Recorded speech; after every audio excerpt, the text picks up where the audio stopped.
At the break of dawn, beneath a dull Seattle sky, the morning chill rolling off Puget Sound carried something more than mist. It carried the thunder of at exactly 5:20 a.m. Tactical teams stormed through the loading docks of an unmarked warehouse near the waterfront. To outsiders, it looked like just another quiet distribution center.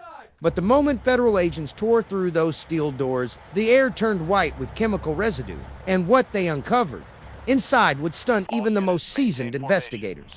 Inside, the walls of that warehouse lay nearly 7 million lethal doses of synthetic narcotics, packed into industrial bricks, enough to wipe out every living person in the greater Seattle-Tacoma area. Before we break down how the FBI uncovered this secret drug fortress, make sure you hit subscribe, because what you're about to hear exposes a cartel network operating deeper inside America than anyone imagined.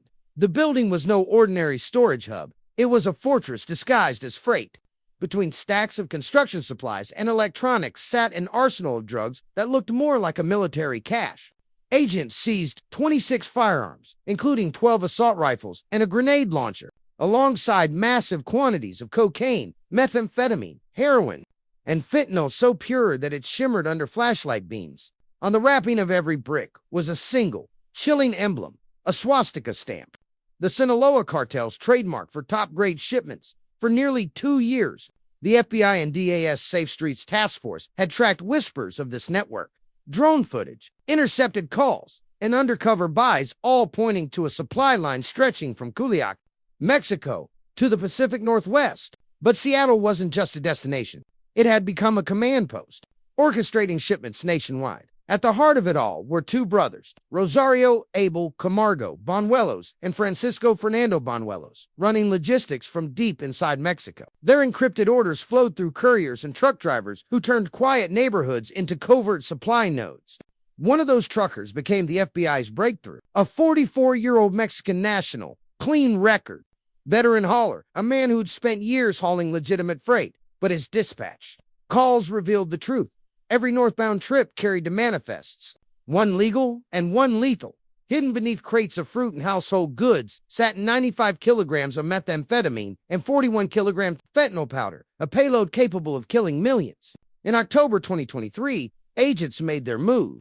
A carefully coordinated traffic stop along Interstate 5 exposed stone-built, pressure-sealed compartments welded into the truck's frame. A smuggling system built for stealth. That single bust cracked open the arteries of a transnational drug network, flowing from California to Western Washington. Phone data from that driver revealed GPS trails, encrypted messages, and digital payments that mapped a hidden web of stash points from Tacoma to Whidbey Island, all quietly feeding one another. Each location uncovered more drugs, more weapons, more secrets. From one suburban warehouse, investigators seized 23 kilograms of synthetic powder and 17 firearms, hidden beneath false floors and ventilation ducts. In total, prosecutors estimated the seized narcotics represented over 1.7 million potential deaths.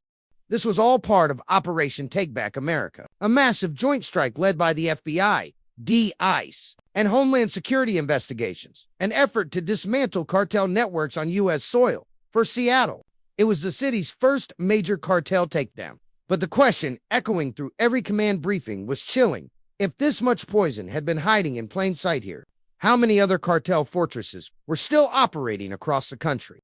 That answer surfaced sooner than expected, not in corporate boardrooms or the suburbs, but in Seattle's homeless encampments. While federal teams celebrated the warehouse bust, another branch of the same network was thriving quietly in the streets, selling the same lethal powder, one bag at a time. By Seattle's skyline gleamed as if nothing had happened. But beneath that calm surface, the FBI was tracing a darker current, a street-level supply chain running through alleys, tents, and abandoned storefronts. Investigators had been watching a small but precise crew operating out of Seattle's International District, led by Tommy Pham, a local with gang ties and cartel access. Pham's crew wasn't random. These were trained dealers posing as locals, armed, blending into homeless clusters, and moving product under the radar.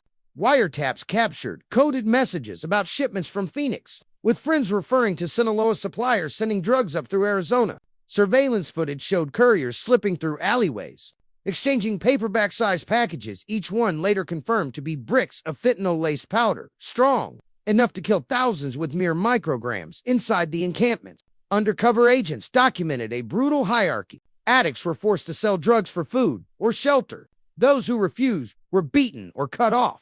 A confiscated phone from one runner had a message that read simply, "Collect, sell, survive." It became clear Tommy Pham's street crew was redistributing product from the same cartel warehouse that federal agents had just dismantled days earlier. Shipments once moved by semi-trucks were now being funneled into tents and side streets. The cartel's rule was simple. When one door closes, open another no one guards. By spring 2025. Agents had mapped the entire street network using drones, phone pings, and surveillance cameras. They found open-air deals happening in daylight, sometimes within sight of schools and small businesses. Residents described watching armed men move between tents, cash and bags in hand, with zero fear. It wasn't hidden anymore, one witness said. It was business. You could see it from your window. A nighttime raid near 12th and Jackson provided the next breakthrough. Agents seized encrypted phones linked to Seattle-Tacoma International Airport. Those same encrypted chats revealed coordination with a second group in Tacoma that specialized in air transport, couriers moving narcotics through commercial flights. The discovery forced the FBI to confront a terrifying reality. The cartel pipeline wasn't just crossing borders, it was flying over them. Dozens of flights between Phoenix, Seattle, and Baltimore carried hidden kilograms of synthetic powder inside checked luggage. Most couriers were young women, coerced or threatened into repeated runs. Agents tracked passenger lists and airport footage. The same names, same faces, same suitcases appearing again and again. Prosecutors warned that a single ruptured package mid-flight could have killed every passenger on board within minutes. By summer 2025, the FBI had seen enough. A nationwide directive was issued, coordinate simultaneous raids across all identified hubs, Everett, Tacoma, Shoreline, and Seattle-Tacoma Airport at 4 a.m. Command lights glowed red across the FBI's Seattle field office. 12 targets, 32 suspects, 24 tactical teams. After months of wiretaps, maps, and intel sharing, the green light came from Washington, D.C. Operation Take Back America. Phase 2 had begun. At 4:37 a.m., the first flashbangs erupted across Tacoma's industrial district.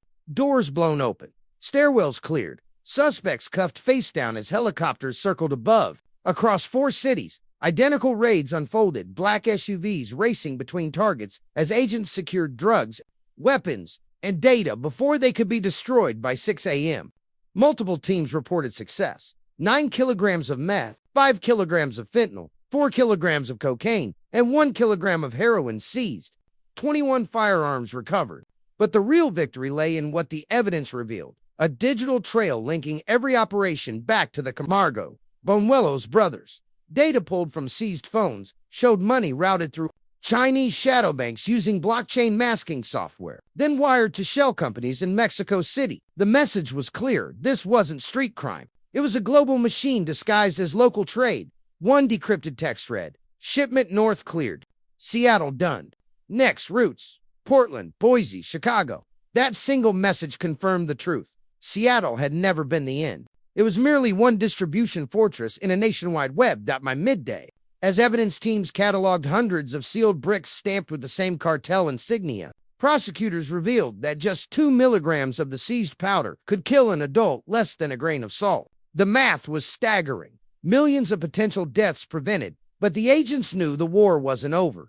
Intelligence chatter showed couriers regrouping within days of the raids, sending new shipments from Phoenix. Seattle's fortress had fallen, but the chain was rebuilding itself by 1:30 p.m. As suspects were led into custody vans, Special Agent David Reams stood before the press.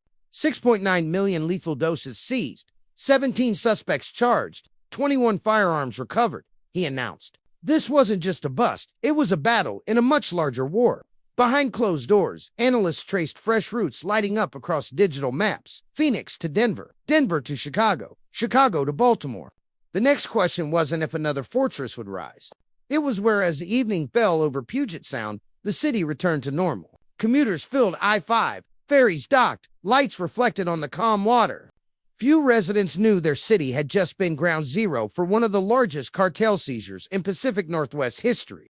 Inside the FBI's secure servers, however, a new file had already opened. Its title, Phase 3, intercept and eliminate remaining nodes by the next sunrise. The smoke had cleared, but the weight of the mission lingered. Inside the command center, screens replayed footage of raids, agents breaching warehouses, crates bursting open, and glowing fentanyl dust under ultraviolet light.